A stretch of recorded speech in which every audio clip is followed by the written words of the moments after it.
All hell is broken loose. Society has crumbled. I look like Ned Flanders and zombies roam the earth. How? Why? Who knows? Who frickin' cares? The only thing you need to know is that it's a zombie apocalypse, baby. And unless you plan on getting eaten alive, you're gonna need to know how to survive.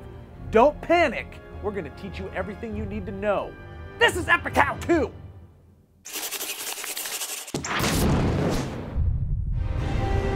Epic How To.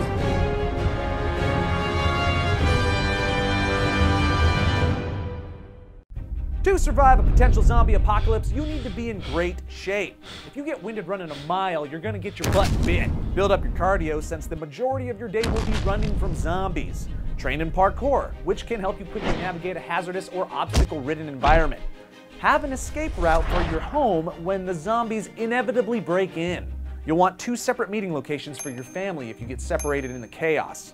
You should also have an emergency contact who's out of state to keep your family updated on your status, assuming all technology hasn't gone to shit. Stick together. There's strength in numbers, and a good crew can help you gather supplies and fight off zombies. If everyone goes back to back, you're gonna have 360 degrees of vision and never let the zombies out of your sight. You shouldn't trust strangers though. People unprepared to deal with the zombie apoc are prone to freak out and act irrationally. You're also gonna need a survival kit. Clean drinking water, 1 gallon per day. Food either canned or non-perishable. Make sure you have a first aid kit with bandages, rubbing alcohol, and any prescription medication you might need. Utility items like a pocket knife, duct tape, a flashlight with extra batteries, and a radio are important too. But even the most extensive survival kit will run out eventually. How do you find new supplies? In an urban environment, the best places to look are abandoned homes, gas stations, military surplus outlets, and outdoor stores. After you've confirmed the room is clear of zombies, bring a large backpack or duffel bag and raid the place. You can also find supplies in a forest. Weird, right? You might stumble upon an abandoned campsite with plenty of supplies. But before you wander too far into the woods, mark your trail with spray paint or duct tape. Be careful of any berries or vegetation you find.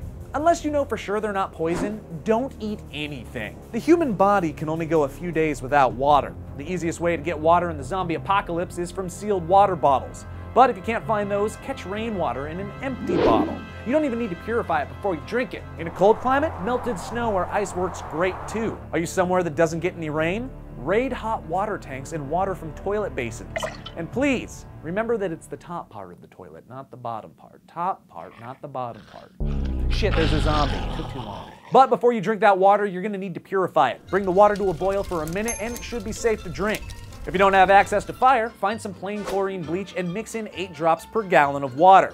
Stir and let it sit for 30 minutes and you've got yourself clean, drinkable water. Yum. With zombies everywhere, you're gonna need to secure a base camp. The ideal shelter is made of a sturdy material like brick, with few windows that could potentially serve as entry points. Learn from that third pig, he was smart as shit. Dams, power plants, water treatment facilities, or any government buildings serve nicely. But don't venture too far or spend too much time looking for the perfect spot. The more you're out in the open, the more vulnerable you are to a zombie attack. You might think you should hole up in a mall or big box retail store to be near supplies, but according to Zombie Research Society founder Matt Moak, that's a terrible idea. Stores are the first place most people will go, and the more people in a contained area, the easier it is to spread the virus or disease that caused the zombie outbreak in the first place. If you're in a pinch and can't find any secure buildings, you could always try a boat. While the topic is hotly debated by zombie fans, science says that zombies would lack the motor functions necessary to swim, meaning a boat would keep you safe from an attack. Unless you're in shallow waters, then you're dead. Get some protective gear. A strong leather jacket or Kevlar motorcycle gear are ideal. Zombies are gonna have a tough time biting through something that thick. And ditch your car. How are you gonna fill your gas tank in the middle of the zombie apocalypse? Not to mention the fact that a loud engine would tip any nearby zombies off to your location. Use your head! Find a bike instead. It's a much more versatile and effective means of transportation in the new zombie-infested world. Plus, it's better for the environment, in case we ever manage to rebuild society and stuff, which we won't. No matter how prepared you are, eventually you're gonna come face to face with zombies. So what's the best way to deal with these mindless murder machines? Don't fight, just run. fast. You've all heard the saying, it's a marathon, not a sprint. Well, this is a sprint, so do your best Usain Bolt impression and get the hell out of there. If you can't outrun the zombies though, you still have a couple more options. Berkeley neuroscientist Bradley Wojtek created a model of what a zombie's brain would look like and found that damage to the zombie's hippocampus would give zombies terrible short-term memory. That means you can easily hide. Loss of the posterior parietal cortices means zombies have trouble visually focusing on more than one object at a time, meaning they're easily distracted. Another option is to act like a zombie. Wojtek speculates that zombies suffer from a form of cap-draw delusion, which means zombies have trouble knowing if a person is a human or a zombie. Don't feel bad for them, just take advantage of it. But if all else fails, you're gonna need to fight the zombie. This is a last-ditch effort though, as the only way to kill a zombie is to destroy its brain. But what's the best weapon to do that?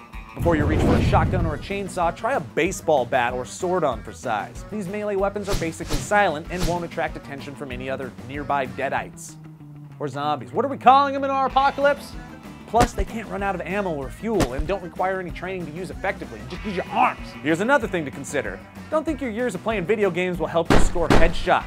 Studies have shown that in live situations, trained police officers have a shooting accuracy of just 25%. Our police suck.